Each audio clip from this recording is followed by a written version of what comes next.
It may be midsummer, but in New Brunswick, politics are in the air with a provincial general election now less than 3 months away.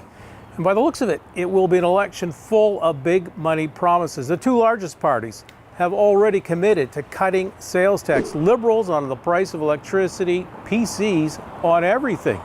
And while that may sound good to voters, it's worth remembering that things that get promised to voters before an election aren't always what is delivered by the winner afterwards. It would have cost the province $173 million. Blaine Higgs entered public life in 2010. One of his first acts as finance minister was to kill an election promise PCs made weeks earlier to permanently freeze property assessments for seniors who own their own homes. The property tax commitment in the platform, I realized that what we did not meet the expectations of what people thought they were going to get. And it's not just PCs. Will you keep the HST rebate on home heating costs? Yes. In the 2006 election, Liberals promised voters an HST rebate on heating costs. They won and then reneged. To this end, we will not be moving forward with the previously announced rebate. In fact, it's something that happens often with big money promises.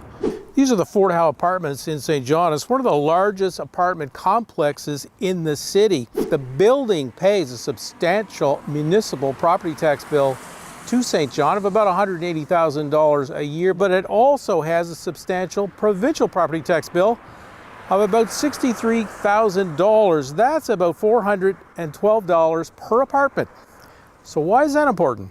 In the 2018 provincial election, New Brunswick PCs promised to eliminate provincial property taxes on apartment buildings altogether when provincial finances improved enough to allow for it. Well, finances did improve significantly, and yet property taxes on apartment buildings like this one still remain.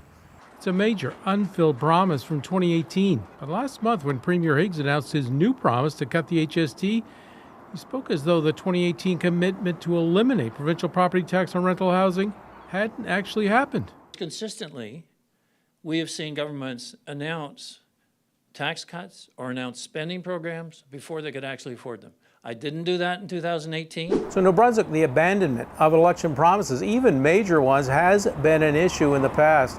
It's something that voters will have to keep in mind as they weigh another set of big money commitments again this year.